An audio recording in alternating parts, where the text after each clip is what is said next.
Hello అండి, welcome to JSN foods. ఈరోజు మన ఫుడ్ ఛానల్లో గోరు చిక్కుడు కర్రీ ఎలా ఉంటుందో చూపిస్తానండి. క్లస్టర్ బీన్స్ కర్రీ అంటాము. సో అందుకు మనం కావాల్సినవి 1 ఆనియన్, కొంచెం కొత్తిమీర, కరివేపాకు, 2-3 పచ్చిమిరపకాయలు, ఎండు కొబ్బరి హాఫ్ ముక్క, వేయించి పెట్టుకున్న పల్లీలు, 5-6 రెమ్మల వెల్లుల్లి, ఉడికించి పెట్టుకున్న 1/2 కిలో గోరు చిక్కుడు, వేయించి పెట్టుకున్న నువ్వులు.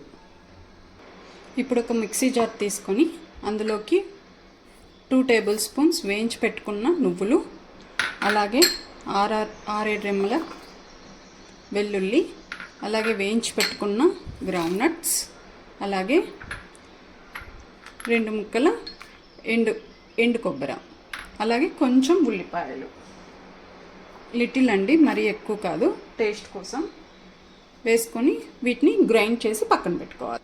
కొంచెం కచ్చా పచ్చాగా మిక్సీ కొట్టుకున్న తర్వాత అందులోకి 1 టేబుల్ స్పూన్ సాల్ట్, అలాగే 1 టేబుల్ స్పూన్ కారం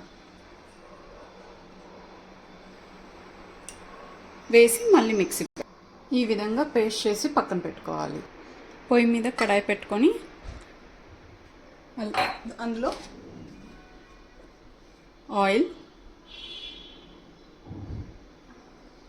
ఆయిల్ బాగా వేడెక్కాక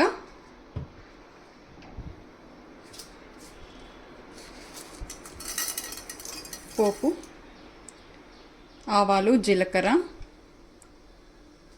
ఎండుమిర్చి, కరివేపాకు, అలాగే పచ్చిమిరపకాయలు వీటిని బాగా వేయించుకొని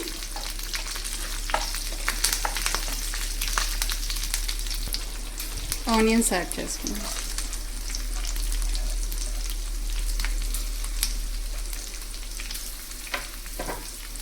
అలాగే పసుపు,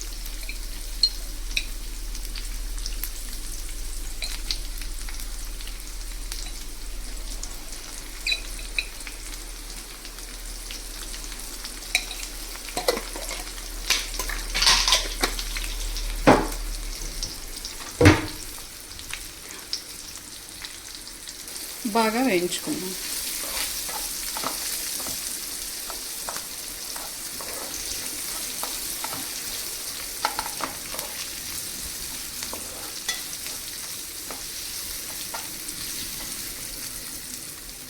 కొంచెం రెడ్డిష్ కలర్ వచ్చేంత వరకు వేయించేద్దాం. వేయించిన తర్వాత మన గోరు చిక్కుడుని ఇందులోకి యాడ్ చేద్దాం. అలాగే ఇందులోకి మనం ముందుగా చేసి పెట్టుకున్న మిశ్రమాన్ని యాడ్ చేద్దాం.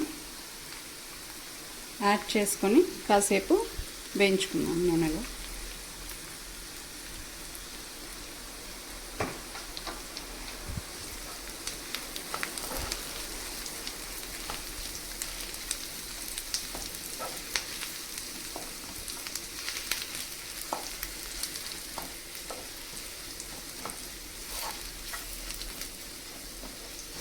అలాగే గోరు చిక్కుడు కూడా యాడ్ చేసేసి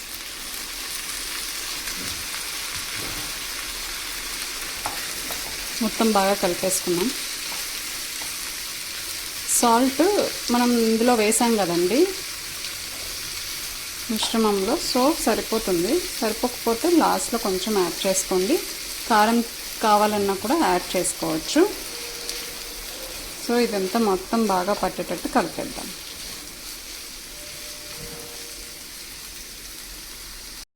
ఇప్పుడు ఇందులోకి కొంచెం వాటర్ పోసుకొని బాగా మగ్గించుకుందామండి. 1 టేబుల్ స్పూన్ ధనియాల పొడి యాడ్ చేస్తున్నానండి. చేసి బాగా కలుపుకోవాలి. ఇంతే అండి. స్టవ్ ఆఫ్ చేసి లాస్ట్లో కొత్తిమీరతో గార్నిష్ చేసుకుంటే మనకి ఎంతో రుచికరమైన గోరు చిక్కుడుకాయ కర్రీ రెడీ అయిపోయిందండి. చూడండి, ఇది చపాతీలోకి కానీ అన్నంలోకి కానీ చాలా బాగుంటుందండి. ఒకసారి మీరు కూడా ట్రై చేయండి. నచ్చితే కనుక లైక్ చేయండి, షేర్ చేయండి, సబ్స్క్రైబ్ చేయండి. Thank you.